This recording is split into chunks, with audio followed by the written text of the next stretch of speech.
Saat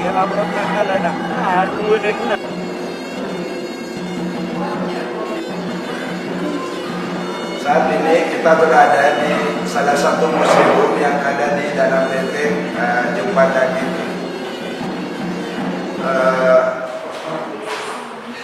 Tempat ini dijadikan museum awalnya tahun 1939, di mana pada saat itu raja-raja kerajaan Goa itu sedang merenovasi istana Baladong Goa, sehingga tidak ada tempat untuk menyimpan benda-benda pusaka dan benda-benda sejarah dari kerajaan Goa. Kemudian dirujuklah kepada pemerintah kolonialis Belanda, dan kemudian diizinkan untuk mendapatkan tempat di dalam lokasi benteng Jumpanda ini. Lokasi itu adalah gedung D, seperti yang sekarang ini. Kemudian ada lokasi gedung I, gedung B, dan gedung M, yang kemudian dinamain dengan Museum Seledes. Tetapi hampir bersamaan dengan pemekaran Kota Makassar, lalu kemudian gantilah nama dari Museum Seledes menjadi Museum Lagaligo. Tentang penamaan Lagaligo sendiri itu diambil dari salah satu karya sastra klasik yang ada di Sulawesi Selatan ini, yang mana karya sastra itu ditulis ulang oleh Arum Pancana yang mengumpulkan manuskrip-manuskrip kuno mulai dari abad ke-13 sampai abad ke-17, dan kemudian dibukukan dalam satu buku yang berjumlah 6.000 halaman. Satu halaman tidak kurang 300 baris, sehingga itu kemudian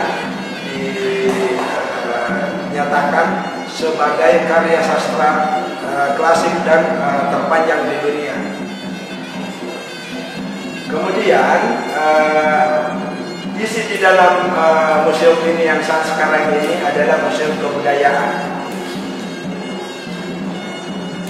di mana di bagian bawah dari di lantai dasar dari museum ini adalah mengisahkan petikan cerita dari kisah Lagaligo. Kemudian di lantai atas, lantai 2, itu adalah pakaian adat dari 3 suku bangsa, dan juga benda-benda kebudayaan dari 3 suku bangsa yang ada di Sulawesi Selatan, yaitu suku Makassar, suku Bugis, dan suku Toraja. Saat ini kita berada di salah satu gedung yang lain yang juga difungsikan menjadi museum di dalam benteng Jumpanda atau benteng Rotterdam ini, di mana kita berada pada koleksi museum yang bercerita tentang kebudayaan megalitik, mulai dari zaman batu tua atau paleolitik, kemudian zaman batu tengah namanya mesolitik, lalu kemudian zaman batu baru atau neolitik. Pada zaman paleolitik itu, di mana alat-alat berupa kapak yang dari batu itu dipakai oleh nenek moyang kita itu belum terlalu sempurna pembuatannya, sehingga itu digunakan untuk mematahkan kayu dan menggemburkan tanah, lalu diambillah umbi-umbi atau kayu itu digunakan sebagai kayu bakar. Kemudian di sisi kiri dari tempat saya ini adalah replika mahkota yang dipakai oleh Raja Latendri Tata Arupalaka, dari raja dari kerajaan Bugis Bone, yaitu keturunan yang ke-15. Beliaulah yang kemudian membantu Belanda